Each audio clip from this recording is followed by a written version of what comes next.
Hello students, welcome to the Agnij online classes. और आज की क्लास में हम आगे बढ़ाएंगे क्लास 8 मैथ्स का topic linear equation in one variable. So students, आज की क्लास में हम क्वेश्चन नंबर 47 करने वाले हैं। और यहाँ पे आप देख सकते हैं ये क्वेश्चन डेसिमल से रिलेट करता है, तो बहुत ही अच्छा क्वेश्चन है।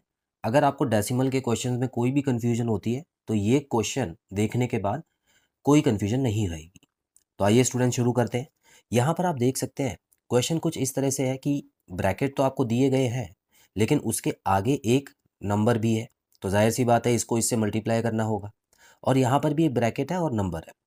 तो स्टूडेंट्स याद रखिएगा, कभी भी ऐसा कोई क्वेश्चन दिया होता है तो सबसे पहले आप ये देखिएगा कि यहाँ पर जो नंबर है और यहाँ पर जो नंबर है, क्या वो एक दूसरे से कट सकते हैं। तो मैं आपको बता दूं कि डिवाइड होने का भी एक रूल होता है स्टूडेंट्स। देखिए, अगर यहाँ पे एक नंबर है और दूसरा जो ब्रैकेट है वो मल्टीप्लाई में है, देखिए इन दोनों के बीच में कोई साइन नहीं है ना, तो मल्टीप्लाई है, तो आपको इस नंबर को इस नंबर से काटने की परमिशन है। इसका मतलब आप यहाँ से इसको काट सकते हो। और याद रखना स्टूडेंट्स, यहाँ पे देखिए माइनस का साइन लगा है ना, तो अगर मान लेते कि ये वाला नंबर इससे कटा, हालांकि 4 और 35 कटता नहीं है, लेकिन मान लेते हैं यहाँ पे 30 लिखा होता, ठीक है, तो तब तो कट सकता था ना। तो लेकिन इतना याद रखना स्टूडेंट्स, क्योंकि ये ब्रैकेट के अंदर है और यहाँ माइनस का साइन है, तो इनको मत काटना। तो हमेशा याद रखें, कटता कब है, कोई भी क्वेश्चन तभी कटता है स्टूडेंट्स जब यहाँ पर एक नंबर हो और यहाँ पर मान लेते हैं कि दूसरा नंबर हो, और एक और अगर नंबर आप ऊपर लिखना चाहते हैं तो यहाँ पर मल्टीप्लाई में दूसरा नंबर हो। तो यहाँ पर तो असली नंबर लिखा हुआ है, तो आप इसको इससे काट सकते हैं और इसको इससे भी काट सकते हैं। तो यहाँ पर असली नंबर की जगह एक्स दे दिया है आपको, तो इसका मतलब यहाँ पर भी दो ही नंबर लिखे हैं, एक तो ये नंबर है मल्टीप्लाई में, दूसरा ये नंबर है, तो दोनों नंबर तो मल्टीप्लाई में है ना, तो इनको काट सकते हो। तो ये रूल आपको समझ आया काटने का, कन्फ्यूजन तो नहीं होगी। देखिए स्टूडेंट्स, एक्स होता क्या है, एक्स को देख के घबराना नहीं है। एक्स कोई नंबर ही तो होगा जिसकी हम वैल्यू निकालते हैं, है ना। तो मान लेते हैं यहाँ पे कोई भी नंबर लिखा होता, तो उसमें से अगर ये माइनस होता तो यहाँ पर भी तो एक नंबर ही आ जाता, तो दो नंबर मल्टीप्लाई में हो जाते ना, माइनस का साइन खत्म हो जाता, तब तो काट सकते थे। लेकिन बस इतनी प्रॉब्लम है कि यहाँ पे अभी सॉल्व नहीं हो सकता, तो हम ये सोच के चलेंगे कि ये दोनों नंबर मल्टीप्लाई में है और हम इसको काट सकते हैं। क्लियर? तो आप इसको छोटा करने के लिए कर सकते हैं। और अभी फ़िलहाल छोटा क्यों कर रहा हूँ मैं स्टूडेंट्स, क्योंकि मैं देख पा रहा हूँ कि नीचे जो नंबर्स हैं वो काफ़ी बड़े हैं और ये सीधा-सीधा एक दूसरे से कट रहे हैं, तो काट लेते हैं। ठीक है, तो हमारा जो पहला स्टेप रहेगा वो डिवाइड करने का ही रहेगा स्टूडेंट्स। अब डिवाइड करने के लिए एक रूल मैंने आपको बताया था कि दोनों को है ना लाइक बना लें, दोनों को लाइक बना लें। तो कहने का मतलब है यहाँ पे 0.5 है ना, यहाँ पे दो नंबर है, तो यहाँ पे मैं क्या करूँगा, एक ज़ीरो लगाऊंगा अपनी तरफ से। अब मैं पॉइंट से पॉइंट काट सकता हूँ, पॉइंट से पॉइंट काट दिया। अब मैं ये देख लेता हूँ कि ये कितना कट रहा है एक दूसरे से। तो यहाँ पर मैं अगर 5 से काटूँ स्टूडेंट्स, तो ये तो 10 आ गया और यहाँ पे 7 आ गया। इतना ही काफ़ी है अभी, है ना। देखो डेसिमल हटा दिया ना मैंने, सबसे अच्छी बात तो यही थी, डेसिमल परेशान कर रहा था मेरे को, और एलसीएम नीचे वाले नंबर से भी डेसिमल हटा दिया तो प्रॉब्लम ही नहीं रही। तो स्टूडेंट्स यहाँ पे जो बचा है वो लिख लेते हैं, x माइनस 0.4 अपॉन 7, इतना बचा है। अच्छा, दूसरे वाले में भी ऐसा हो सकता है, बिल्कुल यहाँ पे भी एक ज़ीरो लगा देता हूँ और पॉइंट से पॉइंट काट दिया। अब स्टूडेंट्स ये दोनों नंबर 6 के टेबल में आते हैं, तो यहाँ पर भी 10 आ गया और यहाँ पर 6 7 ज़ा 42, अगेन यहाँ पे 7 आ गया। चलिए अच्छी बात है। तो यहाँ मैं दोबारा जो बचा है वो लिख देता हूँ, 2.71 अपॉन 7 इज इक्वल टू, अच्छा एक काम और कर लेता हूँ मैं कि ये जो एक्स है ना, ये वाली टर्म जो है वो भी इस तरफ ही बुला लेता हूँ, क्योंकि सभी एक्स वाली टर्म्स एक साथ रहेंगी तो अच्छा रहेगा। ये स्टेप क्लियर है आपको? चलिए, अब मैं क्या करने वाला हूँ, सिंपल सा एक काम करूँगा, पहले एलसीएम ले लेता हूँ, क्योंकि और तो अभी कुछ करने की ज़रूरत नहीं है। अच्छा, एलसीएम लेने से पहले आप क्या करें, आप मल्टीप्लाई कर लें। मैंने हमेशा आपको बताया ना कि पहले ये नंबर है तो इससे मल्टीप्लाई कर लें, फिर एलसीएम ले तो ज़्यादा अच्छा रहेगा। ठीक है, मल्टीप्लाई करने के बाद मैं जो न्यूमरेटर आएगा उसको ब्रैकेट में ही रखूँगा। ठीक है, तो 10x हो गया ये, माइनस 0.4 और 10 को कैसे मल्टीप्लाई करते हैं स्टूडेंट्स, मैंने आपको बताया था दो नंबर का मल्टीप्लिकेशन कैसे होता है। एक बार और देख लीजिए यहाँ पे। मान लेते हैं कि 10 को 0.4 से मल्टीप्लाई करना है, तो आपको पहले पॉइंट नहीं देखना। इसका मतलब 4 मल्टीप्लाई बाय 10 हो गया 40। और अब आपको देखना है कि क्या दोनों नंबर जिनको मल्टीप्लाई किया उनमें कोई डेसिमल है, इसमें डेसिमल है। और डेसिमल के बाद कितने नंबर है, एक नंबर है। तो आंसर में भी डेसिमल के बाद एक नंबर होना चाहिए। तो इसका मतलब है यहाँ पे पॉइंट लगाऊंगा बीच में, क्योंकि डेसिमल के बाद एक नंबर है। अगर मान लेते डेसिमल के बाद दो नंबर होते तो स्टूडेंट्स एक नंबर दूसरा नंबर छोड़ के फिर मैं इसके आगे पॉइंट लगाता यहाँ पे। आई होप ये चीज़ क्लियर है। अगर तीन नंबर होते तो मैं देखिए ऐसे लिखता, 40 आया था ना, मान लेते कि डेसिमल के बाद तीन नंबर है टोटल, तो एक दो तीन, एक ज़ीरो अपनी तरफ से लगा के फिर ज़ीरो, फिर पॉइंट लगा के ज़ीरो लगाया। इस तरह से आपको करना होता है, ठीक है। तो ये भी हमने क्लियर कर लिया स्टूडेंट्स। तो फिलहाल यहाँ पे मैं क्या लिखूंगा, देखिए 4.0 लिखूंगा, जिसको मैं 4 भी लिख सकता हूँ, क्योंकि पॉइंट के बाद ज़ीरो की कोई वैल्यू नहीं होती है, ठीक है। ये भी आपको पता होना चाहिए। चलिए यहाँ पे क्या हो जाएगा, यहाँ पे तो ब्रैकेट में 10x हो गया। अब 10 जब इससे मल्टीप्लाई होगा स्टूडेंट्स क्या होगा, देखिए 271 को 10 से मल्टीप्लाई कीजिए तो 2710 आ जाएगा, ठीक है।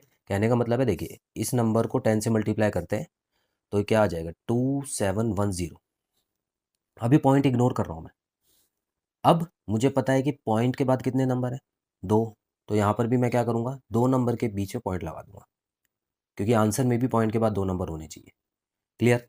तो यहाँ पर स्टूडेंट्स क्या आ जाएगा मेरा, -27.1। इस जीरो की वैल्यू नहीं है, ठीक है, अपॉन 7। क्या ये बात समझ आई। और यहाँ पे -x तो था ही। अब क्वेश्चन थोड़ा थोड़ा आसान होता जा रहा है, ठीक है। बड़े आराम से करना है, गलती नहीं होनी चाहिए।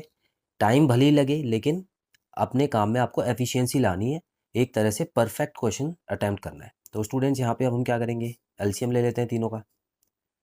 तो ये तो बिल्कुल सेम आ गया 10x - 4, दूसरा भी सेम आ गया 10x - 27.1, और यहाँ पे 7x आ जाएगा। क्या ये बात सही है, क्योंकि यहाँ पे डिनोमिनेटर में 1 था। अब मैं दो काम करूँगा, पहले इसको ब्रैकेट खोल लेते हूँ और 7 को वहाँ पे मल्टीप्लाई में भेज देता हूँ। तो स्टूडेंट्स ये हो गया 10x - 4 minus 10x + 27.1 minus 7x is equal to 6.1 multiply by 7। ये क्लियर है। चलिए अब यहाँ पे मैं क्या देख पा रहा हूँ स्टूडेंट्स, देखिए 10x और 10x, एक प्लस में एक माइनस में, काट दो इसको, जीरो हो गया ये तो। 7x अभी बचा हुआ है, ठीक है। तो चलिए इसको मैं सबसे आगे ही लिख लेता हूँ, -7x को आगे ही लिख लेता हूँ। अब इन नंबर्स को देखिए स्टूडेंट, अब प्लस माइनस की बारी आती है। देखिए डिवाइड मल्टीप्लाई हम सीख चुके हैं डेसिमल का, प्लस माइनस कैसे करते हैं स्टूडेंट्स, याद रखिए प्लस माइनस में भी आपको लाइक बनाना पड़ेगा। सिर्फ मल्टीप्लाई में ही हमने लाइक नहीं बनाया था। मल्टीप्लाई में आप इतना याद रखिए कि पॉइंट को इग्नोर करना है और बाद में लगाना है, लेकिन प्लस माइनस और डिवाइड तीनों में आपको लाइक बनाना है फिर सॉल्व करना है। क्लियर है। यहाँ पर क्या कैसे लाइक बनाऊंगा, देखिए यहाँ पे पॉइंट के बाद एक नंबर है। अब 4 में तो कोई नंबर नहीं है, तो पॉइंट के बाद एक नंबर कहाँ से लूंगा, देखिए इसके पीछे पॉइंट लगता है 0, ठीक है। प्लस माइनस में जब लाइक बनाएंगे तो पॉइंट कहाँ पे लगाएंगे, पीछे लगाएंगे स्टूडेंट्स, ठीक है। तो यहाँ पर क्या लिख दूँ मैं, -4.0 और 27.1 को अब सॉल्व कर सकता हूँ मैं। देखिए कैसे सॉल्व होगा, इसको भी ज़रा साइड में लिख लेते हैं। देखिए 27.1 है और दूसरा नंबर क्या है 4.0, और क्या करना है माइनस, पॉइंट के नीचे पॉइंट आना चाहिए। यहाँ पे 1 आ गया, फिर पॉइंट आ गया, 27 में से 4 गए तो 23 बचा। बस आपको उठा के ये लिख लेना है। अच्छा प्लस में लिखेंगे या माइनस में लिखेंगे, बड़ा नंबर किस में है, प्लस में है ना, तो प्लस में आ गया। अच्छा इसको भी मल्टीप्लाई कर दें, हाँ करना ही पड़ेगा, क्योंकि आगे है ना, ये माइनस में आएगा तो फिर दोनों को मल्टीप्लिकेशन करके जो आंसर आएगा उसी में से ये माइनस होगा। तो 717 हो गया और 7 6 42 हो गया। मल्टीप्लिकेशन में वही रूल अपनाना, पॉइंट हटा दीजिए तो क्या आएगा 427 आएगा, और पॉइंट के बाद एक नंबर है तो यहाँ पर भी एक नंबर। अब स्टूडेंट्स जल्दी जल्दी आगे बढ़ेंगे, और 42.7 में से माइनस कर देता हूँ 23.1, क्या आना चाहिए देख लेते हैं। क्या दोनों लाइक हैं, देखिए प्लस माइनस के लिए लाइक करना पड़ता है ना। हाँ तो मैं देख पा रहा हूँ ये दोनों लाइक हैं पहले से ही, क्योंकि पॉइंट के बाद एक एक नंबर दोनों में है। तो मैं क्या करूँगा 7 में से 1 माइनस कर देता हूँ। अब देखिए 12 में से 3 गया 9 बचा, और यहाँ पे 3 बचा, यहाँ पे 19.6 आ गया। अब कुछ नहीं करना मुझे, -7 को वहाँ पे डिवाइड पे भेजना है, तो 19.6 है अपॉन -7 है। तो आपको पता है दोनों में से माइनस कहीं भी लगाओ, किसी भी एक में अगर माइनस लगाओ तो आप कहीं भी लगा सकते हैं उसको, तो आप चाहें तो ऊपर भी लगा सकते हैं। फिलहाल मैं अभी नीचे ही लगा रहा हूँ। डिवाइड कैसे करते हैं? डिवाइड करने का तरीका वही रहेगा स्टूडेंट्स, पहले लाइक बनाना है, पॉइंट से पॉइंट को उड़ाना है, ठीक है।